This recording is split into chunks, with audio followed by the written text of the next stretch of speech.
200 বছরের সেই পুরনো ইতিহাস আরও একবার যেন রিপিট হলো। ট্রাম্পের হাতে উঠল নোবেল পুরস্কার। না, তবে এটা তিনি নিজে অর্জন করেননি, বরং ক্ষমতার জোরে এক প্রকার ছিনিয়ে নিয়েছেন, তাও আবার একেবারে নাটকীয়ভাবে। গত বছর শান্তির জন্য বারংবার নোবেল দাবি করার পরও শেষমেশ তা পাওয়াই হয়নি। তার জায়গায় সেই নোবেল পেয়েছিলেন ভেনেজুয়েলার বিরোধী দলের নেত্রী মারিয়া করিনা মাচাদো। তবে তিনি এবার সেই পুরস্কার গতকাল হোয়াইট হাউসে মার্কিন প্রেসিডেন্ট ডোনাল্ড ট্রাম্পের হাতে তুলে দিলেন। আর যার পর থেকেই বিশ্ব রাজনৈতিক মহলে শুরু হয়েছে এই নিয়ে জোর জল্পনা। প্রশ্ন উঠছে, কেন এই সময় মারিনা তার পাওয়া নোবেল পুরস্কার ট্রাম্পের হাতে তুলে দিলেন, নাকি তাকে এটি দিতে বাধ্য করা হলো এক প্রকার? ট্রাম্প কি ক্ষমতার জোরে এমন নাটকীয়ভাবে এই পুরস্কার তার থেকে ছিনিয়ে কিংবা কেড়ে নিলেন? আমরা জানি কিছুদিন আগেই অর্থাৎ 3রা জানুয়ারি ভেনেজুয়েলার দীর্ঘকালীন শাসক নিকোলাস মাদুরোকে ক্ষমতাচ্যুত ও বন্দি করে নিয়ে যায় আমেরিকা। আর তারপর থেকেই এই ঘটনাকে মারিনা ভেনেজুয়েলার স্বাধীনতার জন্য একটা ঐতিহাসিক পদক্ষেপ হিসেবেও বর্ণনা করেছিলেন। আর সেই প্রেক্ষাপটকে কেন্দ্র করে গতকাল হোয়াইট হাউসে ট্রাম্প মারিনা বৈঠকটি অনুষ্ঠিত হয়।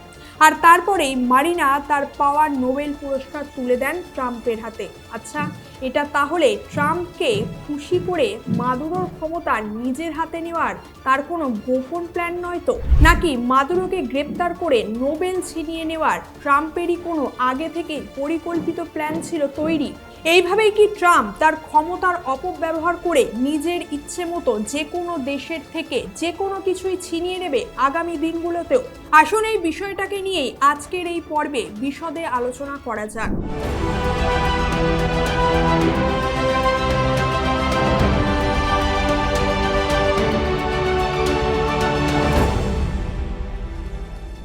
এই সময় কেন হঠাৎ মারিয়া তার পাওয়া নোবেল তুলে দিলেন ট্রাম্পের হাতে? এ বিষয়ে অবশ্য মারিয়া নিজেই একটা কারণ সকলের সামনে তুলে ধরেছেন। তা হলো সেই 200 বছরের পুরনো ইতিহাস।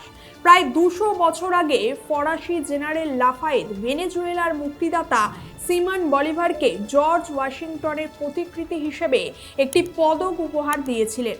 তাই ট্রাম্পকে তার পাওয়া নোবেল তুলে দেওয়ার প্রসঙ্গে মারিয়া সেই উদাহরণকেই সামনে রেখে জানিয়েছেন যে বলিভারের উত্তরসূরিরা ওয়াশিংটনের উত্তরসূরি ট্রাম্পকে তাই এই পদক ফিরিয়ে দিচ্ছে, মুক্তির প্রতি তার অনন্য প্রতিশ্রুতির স্বীকৃতি হিসেবে।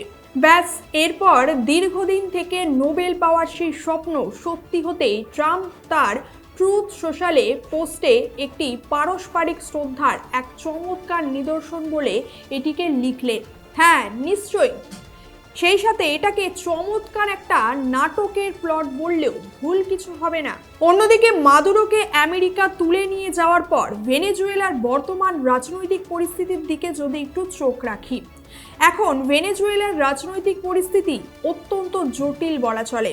একদিকে মারিয়া করিনা মাচিদো এবং প্রেসিডেন্ট ডোনাল্ড ট্রাম্পের মধ্যেকার সেই প্রতীকী সৌজন্য সাক্ষাৎ, অন্যদিকে ভেনেজুয়েলার অন্তর্বর্তীকালীন নেত্রী ডেলসি রদ্রিগেজের সাথে মার্কিন প্রশাসনের বাস্তবমুখী চুক্তি। এই দুয়ের মাঝেই যেন ভেনেজুয়েলার ভবিষ্যৎ এখন একটা সরু দড়ির মধ্যে দুলছে, যে কোনো সময় যা ভেঙে পড়তে পারে। তার কারণ আমরা জানি ভেনেজুয়েলার মাদুরো সরকারের পতনের পর ডেলসি রদ্রিগেজ ও ট্রাম্প প্রশাসনের একটা তেল সংক্রান্ত চুক্তি হয়েছিল কিছুদিন আগেই।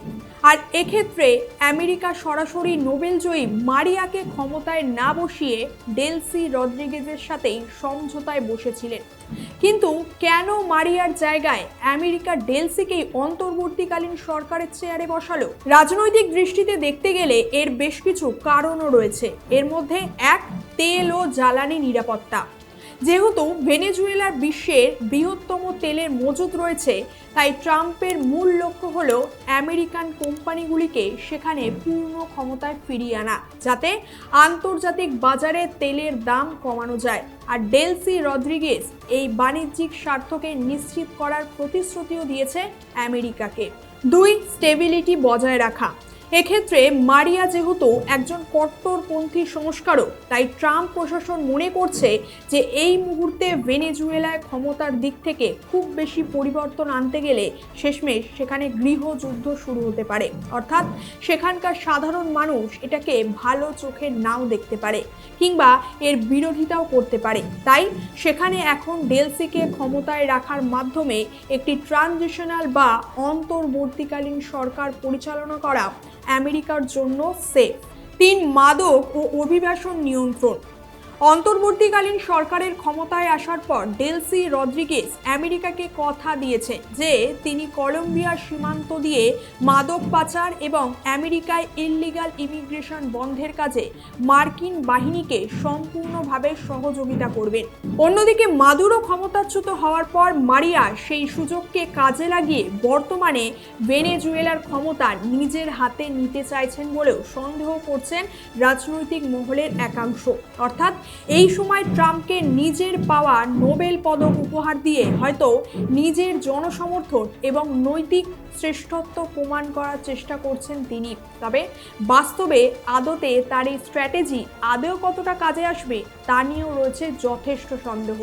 তার কারণ নির্বাচনের ক্ষেত্রে অনিশ্চয়তা। অর্থাৎ আমেরিকা এখনই ভেনেজুয়েলার সরকার নির্বাচনের জন্য কোনো রকম চাপ দিচ্ছে না যতক্ষণ না সেখানে সমস্ত আইন শৃঙ্খলা আবারও পুনর্গঠিত না হয়, যার ফলে মারিয়ারও ক্ষমতায় আসার পথ আরও যেন সুদীর্ঘ হচ্ছে।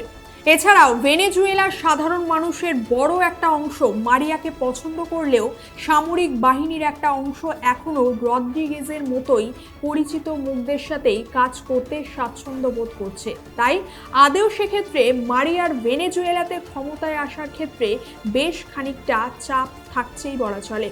তবে আপনার কি মনে হয় ট্রাম্পের হাতে নিজের পাওয়া নোবেল পদক তুলে দেওয়া মারিয়ার এই পদক্ষেপ কি ভেনেজুয়েলার সরকারের কুর্সিতে তাকে বসতে সাহায্য করবে আগামী দিনে, নাকি এটি আমেরিকার প্রভাব বিস্তারের শুধুমাত্র একটা কৌশল মাত্র? আপনার মতামত জানান কমেন্ট করে। আজকের আলোচনার বিষয় এখানেই শেষ করছি। এই ধরনের বিভিন্ন তথ্য নিয়ে বিস্তারিত আলোচনার ভিডিও পেতে এবং ইন্টারন্যাশনাল রিলেশন নিয়ে সহজ ব্যাখ্যা পেতে আমাদের চ্যানেলটিকে অবশ্যই সাবস্ক্রাইব করবেন। দেখা হচ্ছে পরের কোনো একটি ভিডিওতে। ধন্যবাদ, সকলে ভালো থাকবেন।